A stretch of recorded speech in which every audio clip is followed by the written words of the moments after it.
안녕하세요. 제 이야기를 꺼내놓는 것이 조금은 쑥스럽기도 하고 또 한편으로는 누구에게도 쉽게 털어놓지 못했던 제 마음속 응어리를 풀어놓을 수 있다는 생각에 약간의 설렘도 느낍니다. 제 나이 40하고도 몇 해가 더 지났으니 인생의 절반은 넘게 살아온 셈이겠죠.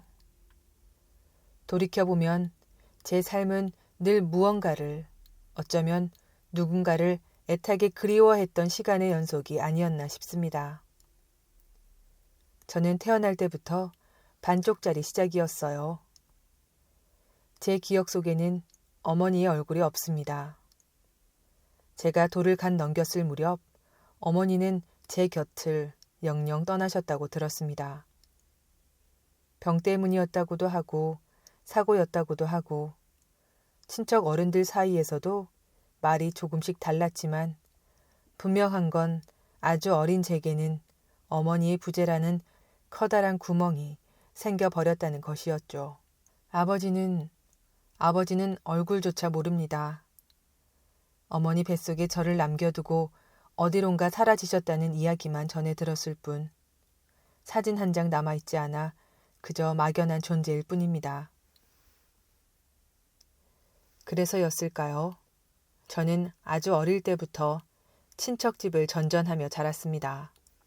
이 집에서 몇 년, 저 집에서 몇 년, 어느 한 곳에 뿌리 내리지 못하고 철새처럼 옮겨 다니는 삶이었죠. 물론 친척 어른들께서 저를 구박하거나 모질게 대하신 것은 아니었습니다. 먹여주고 입혀주고 학교도 보내주셨으니 어찌 보면 감사한 일입니다. 하지만 그분들에게도 각자의 가정이 있었고 저는 늘 그 온전한 가정의 풍경 속에 어색하게 끼어있는 이방인 같았습니다. 저녁 식탁에 둘러앉아 도란도란 이야기를 나누는 가족들의 모습. 명절날 할아버지 할머니께 세배를 드리고 용돈을 받는 아이들의 환한 웃음. 운동회 때 엄마 아빠 손을 잡고 김밥을 나눠 먹는 친구들의 모습. 그런 평범한 일상들이 제게는 유리창 너머로 바라보는 그림처럼 아득하기만 했습니다. 따뜻한 불빛이 새어나오는 남의 집 창문을 하염없이 바라보던 어린 날의 제가 떠오르네요. 그때 제 마음속에는 아주 일찍부터 나만의 진짜 가족에 대한 간절한 열망이 뿌리내리기 시작했던 것 같습니다. 그 누구의 눈치도 보지 않고 온전히 내 편이 되어줄 사람들, 세상의 모든 바람을 막아줄 든든한 울타리 같은 그런 가정이 사무치도록 그리웠습니다. 학교에서 가족이라는 단어가 들어간 글짓기를 하거나 그림을 그릴 때면 저는 늘 상상 속의 가족을 그려놓곤 했습니다. 자상한 미소를 띤 엄마와 듬직한 아빠, 그리고 저와 함께 웃고 떠드는 형제들. 현실에는 존재하지 않는 그 풍경을 종이 위에 채워 넣으며 저는 어쩌면 평생을 그 그림 같은 삶을 찾아 헤매게 될 운명이었는지도 모르겠습니다. 그렇게 제 어린 시절은 가족이라는 두 글자에 대한 사무치는 그리움으로 채워졌습니다. 그 갈증은 사춘기에 접어들면서 더욱 격렬한 형태로 터져나왔던 것 같습니다. 친척 어른들의 관심이 때로는 간섭처럼 느껴졌고 저를 둘러싼 모든 것들이 저를 옥죄는 것 같았습니다.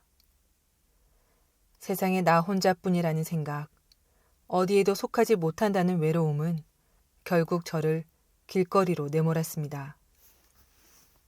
네, 부끄럽지만 가출이라는 것도 해봤습니다.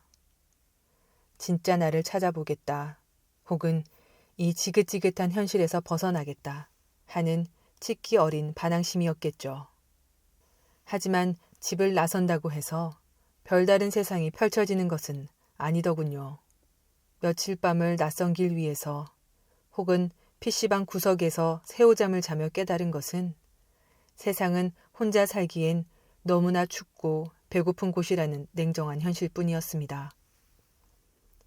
결국 며칠을 버티지 못하고 꼬리를 내린 채 친척집으로 돌아왔습니다. 그 사건 이후로 저는 제 감정을 더 깊숙이 숨기는 법을 배웠던 것 같습니다. 겉으로는 아무렇지 않은 척, 어른들 말씀 잘 듣는 착한 아이인 척 했지만 제 마음속에서는 여전히 폭풍 같은 혼란이 멈추지 않았습니다. 그렇게 위태로운 청소년기를 보내고 간신히 학교를 졸업했습니다.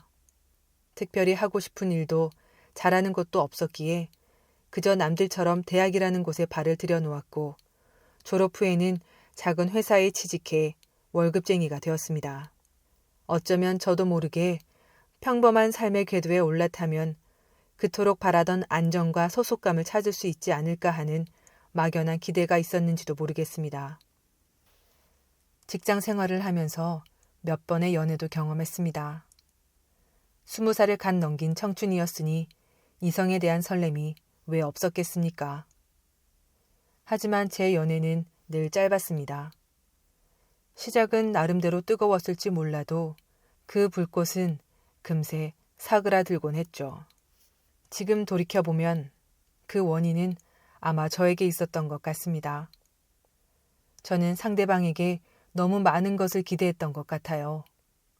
연인에게서 제가 평생 느껴보지 못했던 어머니의 따스함, 아버지의 든든함, 형제의 편안함까지 모두 찾으려 했던 것이죠. 저도 모르게 상대를 나만의 완벽한 가족이라는 틀에 끼워 맞추려 했고 그 숨막히는 기대감에 상대방은 지쳐 떠나갔습니다. 어떤 때는 제가 먼저 관계를 놓아버리기도 했습니다. 조금이라도 상대방에게서 제가 꿈꾸던 완전한 모습이 보이지 않으면 이 사람도 결국 아니구나 하는 실망감에 쉽게 마음을 접어버렸습니다. 결혼이라는 것은 제게 너무나 크고 무거운 약속처럼 느껴졌고 쉽게 그 문턱을 넘을 용기가 나지 않았습니다.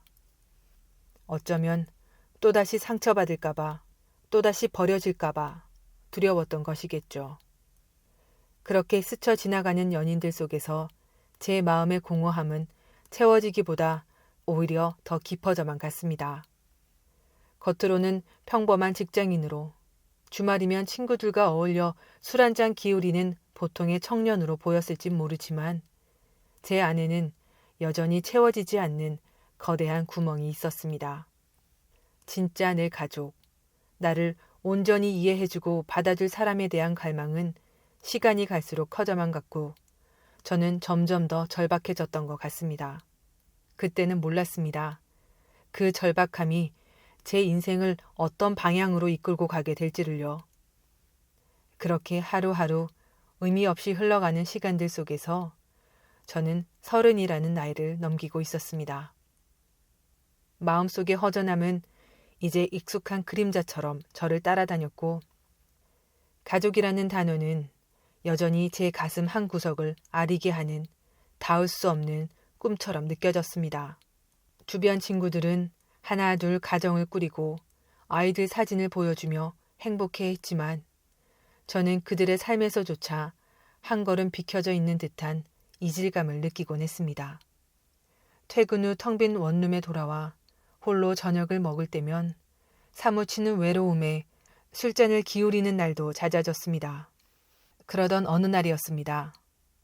회사 동료의 소개로 우연히 참석하게 된 작은 모임에서 저는 그 사람, 제 아내가 된 그녀를 처음 만났습니다. 그녀는 저보다 4살이 많았습니다. 처음 만났을 때 저는 그녀에게서 뭐라 설명하기 힘든 편안함을 느꼈습니다. 그동안 제가 만나왔던 젊은 여성들과는 다른 어떤 성숙함과 차분함이 그녀에게는 있었습니다. 제 어설픈 농담에도 잔잔히 웃어주었고 제가 하는 이야기를 가만히 들어주는 모습에서 저는 이상하게도 위로를 받았습니다. 그녀는 섣불리 저를 판단하려 들지도 않았고 제 과거에 대해 캐묻지도 않았습니다. 그저 있는 그대로의 저를 받아주는 듯한 느낌이었습니다.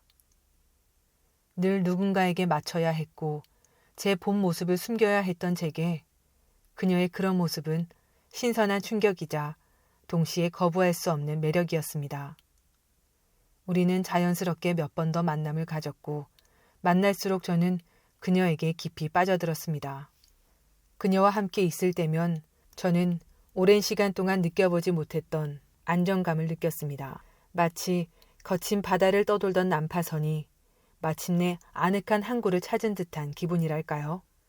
그녀의 따뜻한 눈빛과 나긋나긋한 목소리는 제 안에 얼어붙었던 상처들을 부드럽게 어루만져 주는 것 같았습니다. 저는 생각했습니다. 어쩌면 이 사람이라면 내가 그토록 찾아 헤매던 진짜 내 편이 되어줄 수 있지 않을까. 어쩌면 이 사람과 함께라면 나도 남들처럼 평범한 가정을 꾸리고 행복해질 수 있지 않을까 하는 희망을 품기 시작했습니다. 그녀 역시 저에게 호감을 느끼는 듯 했습니다. 우리는 빠르게 가까워졌고 서로의 삶에 깊숙이 스며들기 시작했습니다. 그때의 저는 정말 세상을 다 가진 것처럼 행복했습니다. 오랜 방황 끝에 드디어 제 삶의 의미를 찾았다고 믿었습니다. 하지만 저는 그때 그녀의 잔잔한 미소 뒤에 어떤 비밀이 숨겨져 있는지, 그리고 그 비밀이 제 삶을 얼마나 크게 뒤흔들어 놓을지는 전혀 알지 못했습니다. 그저 이 행복이 영원하기만을 바랬을 뿐입니다. 그렇게 저는 제 인생에도 드디어 따스한 봄날이 찾아왔다고, 이제는 지긋지긋한 외로움과 작별할 수 있을 거라고 굳게 믿었습니다. 그녀와 함께하는 미래를 그렸고 희미하게나마 우리라는 이름의 가정을 꿈꾸기 시작했습니다. 그녀의 손을 잡고 거리를 걸을 때면 세상 그 무엇도 부럽지 않았습니다. 이 사람만 있다면, 이 사람의 온기만 있다면 저는 평생이라도 행복할 수 있을 것 같았습니다. 하지만 그 행복은 신기루처럼 짧았습니다. 어느 날 평소와 다름없이 그녀를 만나러 약속 장소에 나갔을 때였습니다. 그날따라 그녀는 안색이 좋지 않았고 제 눈을 제대로 마주치지 못했습니다. 무슨 일이 있느냐고 몇 번을 물어도 그저 고개만 저을 뿐이었죠.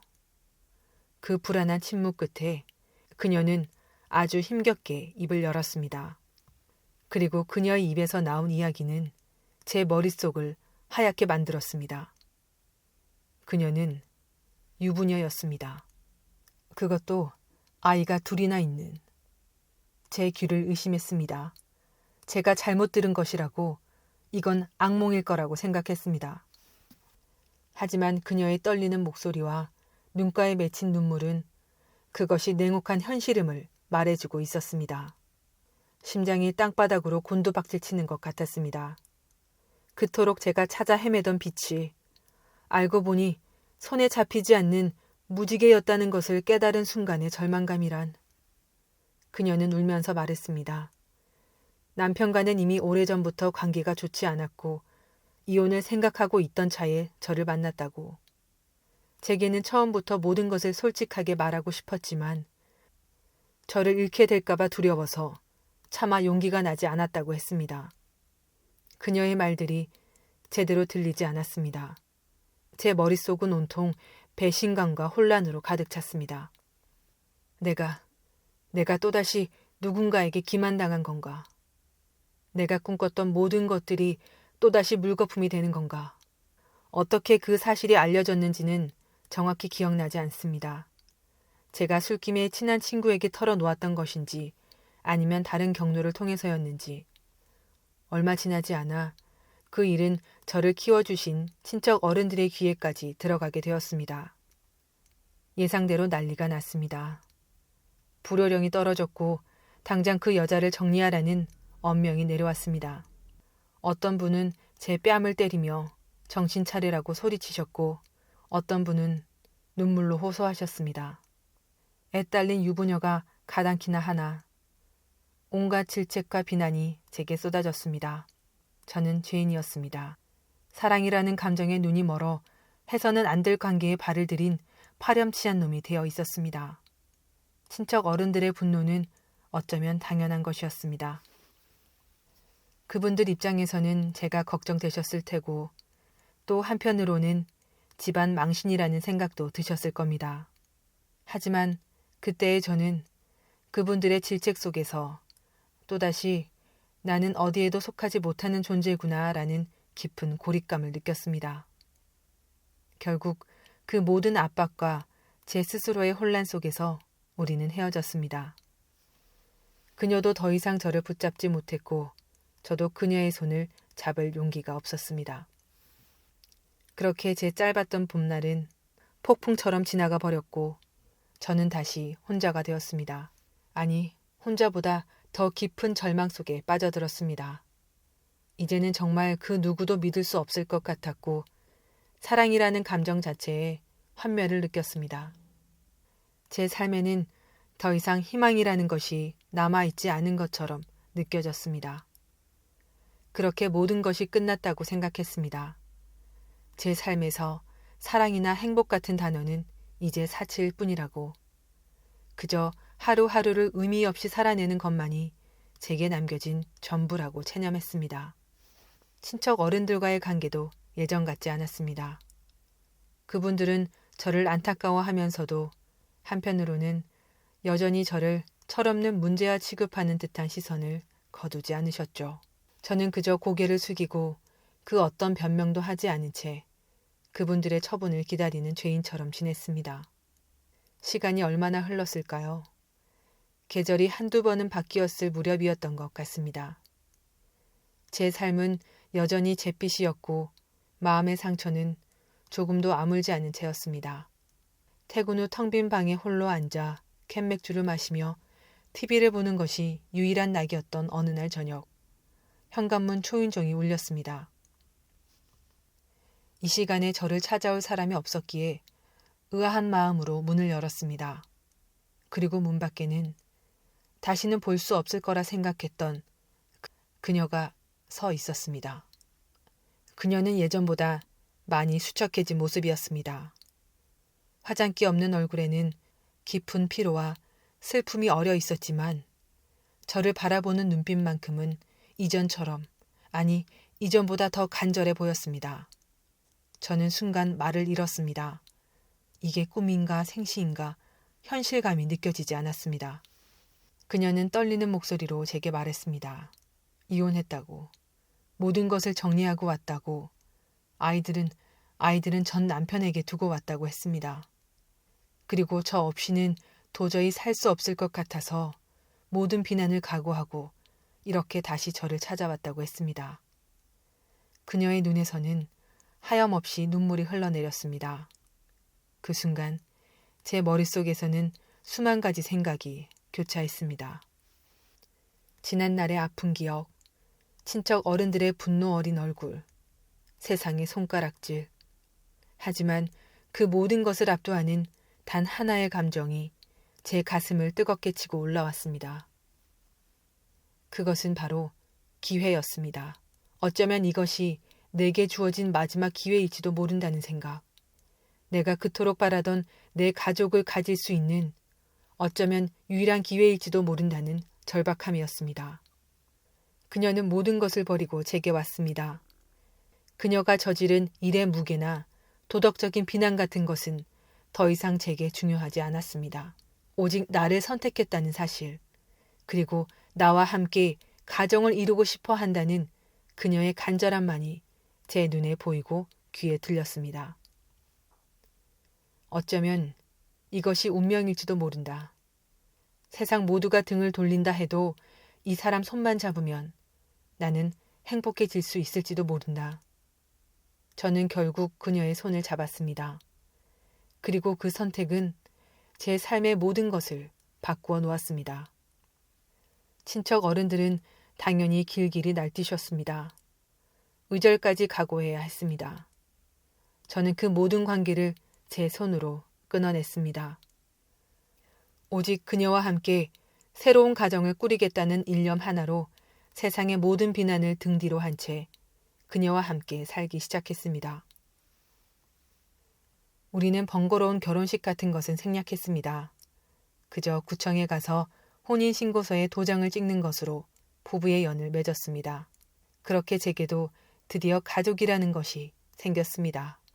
비록 시작은 남들처럼 축복받지 못했고 위태롭기 짝이 없었지만 저는 그것만으로도 충분하다고 생각했습니다. 적어도 그때는 그렇게 믿었습니다. 하지만 그때의 저는 우리가 함께 만들어갈 그 가정 안에 또 어떤 시련이 숨겨져 있는지는 상상조차 하지 못했습니다. 그렇게 세상의 모든 풍파를 등지고 우리 두 사람만의 보금자리를 꾸렸습니다. 처음 얼마간은 마치 전쟁을 치른 후의 평화처럼 고요하고 또 한편으로는 위태로운 행복이 이어졌습니다. 저는 매일 아침 그녀가 차려주는 밥을 먹고 출근했고 저녁이면 함께 TV를 보며 소소한 이야기를 나누었습니다. 비록 단출했지만 제 이름으로 된 문패가 걸린 집, 그리고 그 안에서 저를 기다려주는 사람이 있다는 사실만으로도 저는 벅찬 감정을 느끼곤 했습니다. 어쩌면 이것으로 충분할지도 모른다고 지난날의 아픔들은 이제 잊어도 좋다고 스스로를 다독였습니다. 하지만 그 평화는 오래가지 못했습니다. 우리가 함께 살기 시작하고 몇 달이 채 지나지 않았을 무렵이었을 겁니다. 어느 날 저녁 제가 무심코 우리도 이제 아이 생각을 해봐야 하지 않을까? 하고 운을 띄웠습니다. 제 딴에는 우리의 미래를 그리는 아주 자연스러운 말이라고 생각했습니다. 그러나 그 순간 아내의 얼굴이 하얗게 굳어지는 것을 보았습니다. 그리고 잠시 동안의 무거운 침묵 끝에 그녀는 아주 작은 목소리로 제게 충격적인 사실을 고백했습니다. 그녀는 아이를 가질 수 없는 몸이라고 했습니다. 전 남편과의 이혼 과정에서 다시는 아이를 낳지 않기로 결심하고 스스로 수술을 받았다고요. 그 수술을 받고 나서야 이혼 도장을 찍고 모든 것을 정리한 후 제게 온 것이라고 했습니다. 그 말을 듣는 순간 제 머릿속이 다시 한번 하얗게 비어버리는 것 같았습니다. 아니 어쩌면 그보다 더 깊은 어둠 속으로 떨어지는 기분이었습니다. 아이를 가질 수 없다고요. 내가 그토록 원했던 내 아이의 손을 잡고 웃음 짓는 삶은 이제 영원히 불가능하다는 말인가요? 가슴 한구석이 칼로 도려내는 것처럼 아팠습니다. 절망감이 온몸을 휘감았습니다. 하지만 저는 아무 말도 할 수 없었습니다. 이미 저는 그녀를 위해 모든 것을 버린 후였습니다. 친척들과도 등을 졌고 세상의 손가락질도 감내하기로 마음먹은 상태였습니다. 여기서 그녀를 원망하거나 이 관계를 끝낸다면 저는 정말 아무것도 남지 않는 빈털터리가 되는 것이었습니다. 그때 저는 아직 젊었고 어쩌면 그녀의 말처럼 아이가 없어도 우리는 행복할 수 있을 거라고, 우리의 사랑은 그 모든 것을 뛰어넘을 수 있을 거라고 애써 스스로를 속였던 것 같습니다. 괜찮아. 당신만 있으면 돼. 저는 떨리는 목소리로 그녀에게 그렇게 말했지만 그건 제 진심이 아니었다는 것을 이제는 압니다. 그 후로 10여 년의 시간이 흘렀습니다. 우리는 각자의 직장에서 열심히 일했고 남들이 보기에는 그럭저럭 평범한 부부처럼 보였을지 모릅니다. 하지만 제 마음속의 공허함은 시간이 갈수록 더욱 커져만 갔습니다. 퇴근 후 돌아오는 집은 온기가 느껴지지 않는 텅 빈 공간 같았고 주말이면 공원에서 뛰어노는 아이들의 웃음소리가 비수처럼 제 가슴에 꽂혔습니다. 명절이 다가오면 마음은 더욱 스산해졌습니다. 어린 시절 그토록 부러워했던 가족들의 북적임은 이제 제게 영원히 허락되지 않은 그림의 떡일 뿐이었습니다. 저는 점점 말이 없어졌고 아내와의 사이에도 보이지 않는 벽이 생겨나는 것을 느꼈습니다. 아내도 제 마음을 어렴풋이 눈치챘겠지만 우리는 그 누구도 먼저 그 이야기를 꺼내지 않았습니다. 마치 건드리면 모든 것이 무너져 내릴지도 모르는 위태로운 침묵 속에서 우리는 각자의 외로움을 곱씹으며 살아갔습니다. 이제와 돌이켜보면 모든 것이 어린 날 제가 했던 선택의 결과였습니다.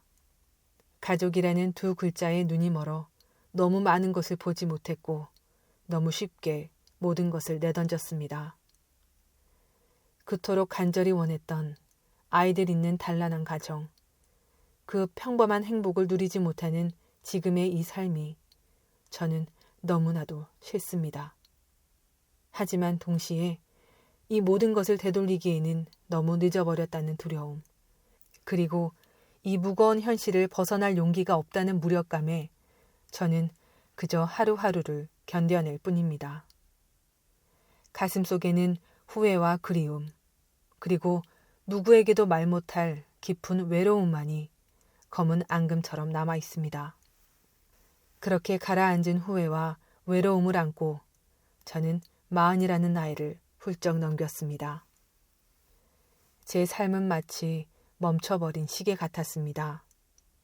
시간은 흐르지만 제 마음은 늘 과거의 어느 지점에 머물러 있었죠. 아내와의 관계도 마찬가지였습니다. 우리는 한 집에 살고 한 식탁에서 밥을 먹었지만 서로의 마음 깊은 곳에는 가닿지 못하는 평행선처럼 각자의 궤도를 맴돌 뿐이었습니다. 어느 날 문득 그런 생각이 들었습니다. 우리는 아이도 없이 서로에게만 의지하며 살아가는 사이인데 이 마지막 남은 끝마저 놓아버리면 어쩌나 하는 두려움이었습니다. 이대로 아무 말도 하지 않고 서로의 상처를 외면한 채 살아가다가 결국 서로에게 아무런 의미도 되지 못하는 존재로 남아버린다면 수십 년이 더 흐른 뒤 지금 이 침묵의 시간들을 저는 또 얼마나 사무치게 후회하게 될까요? 지금껏 저는 제 삶의 중요한 순간마다 도망치거나 체념하는 쪽을 택해왔습니다. 하지만 이번만큼은 이 마지막 남은 관계마저 그렇게 허무하게 흘려보내고 싶지 않았습니다. 아팠습니다. 가슴을 열어 보이는 것도 아내의 상처를 마주하는 것도 너무나 두렵고 고통스러울 거라는 것을 잘 알고 있었습니다. 하지만 이 고통을 정면으로 마주하지 않으면 우리는 영원히 이 굴레에서 벗어날 수 없을 것 같았습니다. 며칠 밤잠을 설치며 고민했습니다. 어떤 말부터 꺼내야 할까? 어떻게 해야 내 진심을 제대로 전달할 수 있을까? 혹시나 내 이야기가 아내에게 더 큰 상처가 되지는 않을까? 수많은 생각들이 머릿속을 어지럽혔습니다. 하지만 더 이상은 외면할 수 없었습니다.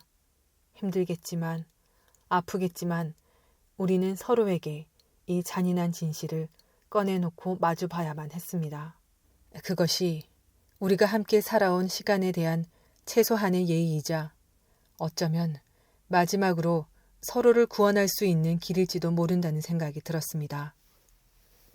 그렇게 저는 아주 어렵고 무거운 결심을 했습니다. 제 안에 쌓여있던 수십 년의 이야기를 그 누구에게도 꺼내지 못했던 제 진짜 속마음을 아내에게 털어놓기로 말입니다. 그것이 우리 관계에 어떤 파장을 불러올지는 알 수 없었지만 더 이상 후회될 미래를 만들고 싶지는 않았습니다. 어느 주말 저녁이었습니다. 아내가 거실에서 조용히 책을 읽고 있을 때 저는 떨리는 마음을 다잡고 그녀의 맞은편에 앉았습니다. 그리고 아주 낮은 목소리로 그러나 단호하게 입을 열었습니다. 여보, 우리 할 얘기가 있어. 제 목소리가 그렇게 낮고 무겁게 가라앉을 수 있다는 것을 처음 알았습니다. 책을 읽던 아내는 놀란 눈으로 저를 바라보았습니다.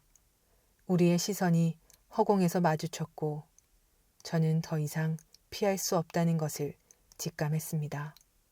그리고 그날 밤 저는 제 안에 갇혀있던 수십 년의 이야기를 마치 오래된 댐의 수문을 열어 젖히듯 쏟아내기 시작했습니다.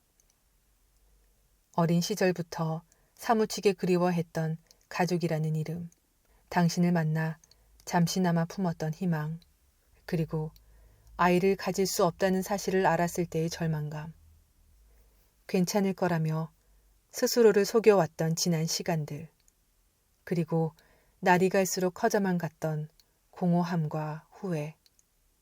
저는 울면서 때로는 가슴을 치면서 제 모든 것을 털어놓았습니다. 당신을 원망해서가 아니라 내 삶이 너무나 허무하고 슬퍼서 그리고 이대로는 우리가 함께 무너져 내릴 것 같아서 더 이상은 견딜 수가 없었다고 말했습니다. 아내는 처음에는 아무 말 없이 제 이야기를 듣고만 있었습니다. 그녀의 얼굴 위로 수많은 감정들이 스쳐 지나갔습니다. 당혹감, 슬픔, 그리고 어쩌면 죄책감까지도요. 제 이야기가 끝났을 때 거실에는 무거운 침묵만이 감돌았습니다. 한참의 시간이 흐른 뒤 아내도 떨리는 목소리로 입을 열었습니다. 그녀 역시 지난 세월 동안 말 못할 아픔을 간직하고 있었다고 했습니다.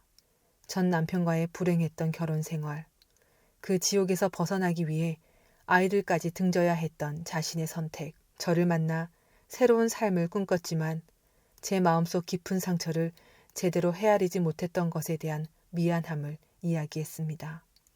그녀가 아이를 갖지 않기로 결심하고 수술을 받았던 것은 이전의 삶과 완벽하게 단절하고 싶었던 절박함 때문이었으며 그것이 제게 이토록 큰 고통을 줄 것이라고는 그때의 젊은 자신은 미처 다 생각하지 못했다고 눈물로 고백했습니다.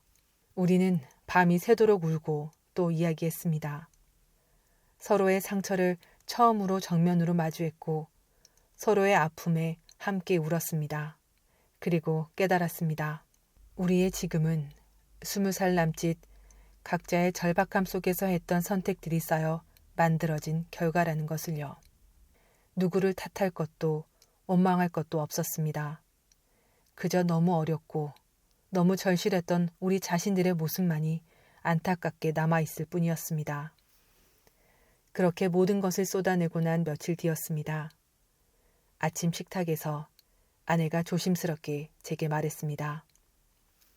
여보, 우리가 어쩌면 아주 작은 일부터 함께 시작해 볼 수 있지 않을까? 그녀는 얼마 전 인터넷에서 보았다던 보육원 봉사활동 이야기를 꺼냈습니다. 처음에는 망설였습니다. 아이들을 버린 아픔이 있는 아내와 아이를 갖지 못해 평생을 그리워한 내가 그 아이들 앞에서 무슨 자격으로 설 수 있을까 싶었습니다. 하지만 아내는 제 손을 잡으며 말했습니다. 우리가 그 아이들의 부모가 되어줄 순 없겠지만 아주 잠깐이라도 따뜻한 눈빛을 건네고 작은 온기를 나눠줄 수는 있지 않을까? 어쩌면 그곳에서 당신 마음속 빈자리를 조금이나마 채울 수 있을지도 몰라요. 우리 함께 가보지 않을래요? 그렇게 우리는 아주 조심스럽게 새로운 발걸음을 내딛기로 했습니다. 주말마다 찾아가는 보육원에서 처음에는 모든 것이 어색하고 서툴렀습니다. 아이들의 해맑은 눈을 보면 가슴 한구석이 시큰거렸고 때로는 도망치고 싶은 마음도 들었습니다. 하지만 우리는 서로를 의지하며 그 시간을 견뎠습니다. 함께 아이들의 간식을 준비하고 서툰 솜씨로 동화책을 읽어주고 작은 손을 잡고 그림을 그리면서 아주 조금씩이지만 우리 마음속의 얼음이 녹아내리는 것을 느꼈습니다. 제 삶이 하루아침에 동화처럼 행복해진 것은 아닙니다. 여전히 제 마음 한구석에는 채워지지 않는 공허함이 남아있고 밤이 되면 지난날의 후회가 밀려올 때도 있습니다. 하지만 이제는 예전처럼 혼자 괴로워하지 않습니다. 제 곁에는 제 아픔을 함께 나눠진 아내가 있고 우리가 함께 만들어가는 작은 온기가 있습니다. 보육원 아이들의 웃음소리 속에서 저는 어렴풋이나마 깨닫습니다. 제가 그토록 찾아 헤매던 가족이라는 것이 꼭 피를 나누고 한 지붕 아래 살아야만 완성되는 것은 아닐지도 모른다는 것을요. 서로의 상처를 보듬고 함께 같은 곳을 바라보며 걸어갈 수 있다면 그것 또한 또 다른 형태의 가족이 될 수 있지 않을까요?